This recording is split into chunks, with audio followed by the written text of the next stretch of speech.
Lord Metreed and Henel, Sheriff of Dung, by Gesualdo. The sun was shining on Midton village, but a dark cloud was approaching, and all the Midtonians were about to feel the effects of this storm. A dispatch rider had just ridden into the village and gave Johann, the village elder, a notice to assemble all the farmers of Midden in the village square in front of the meeting house for a visit by none other than Lord Metreed himself. Johann thought to himself that this visit would mean woe to the farmers, in the form of more work or more taxes, or possibly both.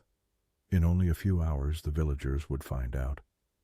Word was sent out to assemble at once, for this was none other than Lord Metreed, and as everyone knew, Lord Metreed did not like to waste time. For you see, time is money, and Lord Metreed liked saving both, so he could show the king how he, Lord Metreed, was a great saver of others' time and money. And so everyone would meet this sunny morn for the approaching storm. By noon, all were in front of the small meeting house. Some sat on their massive draft horses, while others stood with their oxen, or with sheep, goats, or pigs that had to be brought in haste for lack of time. The wait was not long before a group of riders could be seen approaching the village. There were 4 of the Lord's riders leading, with 2 more bringing up the rear. Between the soldiers rode 2 figures. One, riding tall and upright like a flagpole on a fine white steed, was instantly recognized by the villagers. It was Lord Metreed. The other rider was Henel, sheriff of all Dung. Henel did not ride tall in the saddle. In fact, Henel rode more like 100-pound bag of dung draped over a saddle, for Henel was a massive man who, shall we say, looked like what he ate. And so the riders rode into this little village. Johann stepped forward to greet Metreed and Henel the second their horses came to a halt. Only Henel and the soldiers dismounted. Henel took moments longer because of his massive bulk.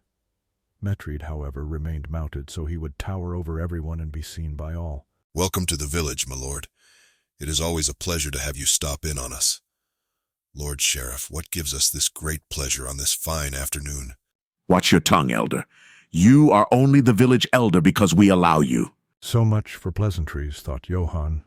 Henel pulled a scroll of paper from under his riding cloak and began to read. Hear ye, hear ye. On this day forward, let it be known that the dung supply is at an all-time low. As you all know, dung is what makes things grow. Things grow and are sold at market, and things are then taxed.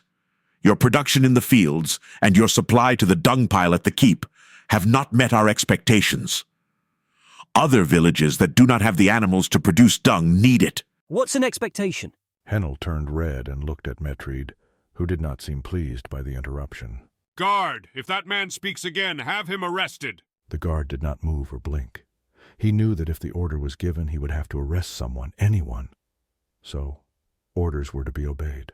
Proceed, Lord Sheriff. We will also be taking 1 animal from each flock, sty, and pen to distribute to other villages that are not as prosperous as your own.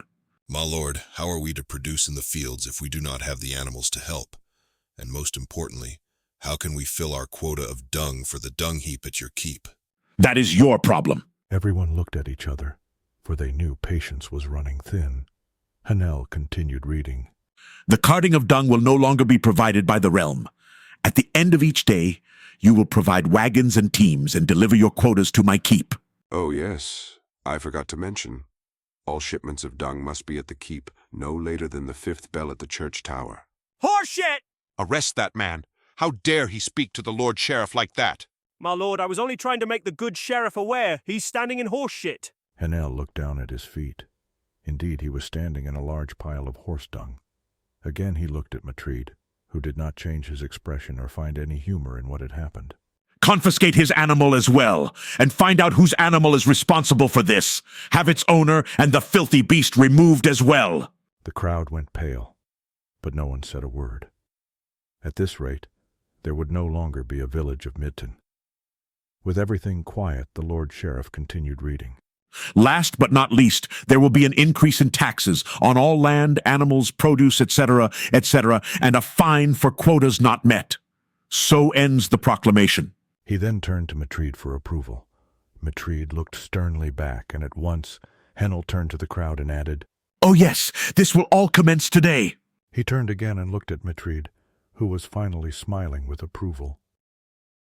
2 weeks later, the dung heap at Sheriff Henel's keep burned to the ground along with Lord Henel. His last words could be heard from the engulfed tower. "Ooh, shit!" Some say they saw 2 men, a calf and a draft horse, escaping the scene. As for the great Lord Metreed, the king had him removed and sent to a faraway land of ice and snow. It is said he counts snowflakes and gives commands to little creatures that look like nuns. And Johann, and the villagers of Midden? The king, being a good king, withdrew all the foolish laws, dropped all excessive taxes, and everyone was happy. And when everyone was happy and shared in the wealth, they produced more, without even being ordered.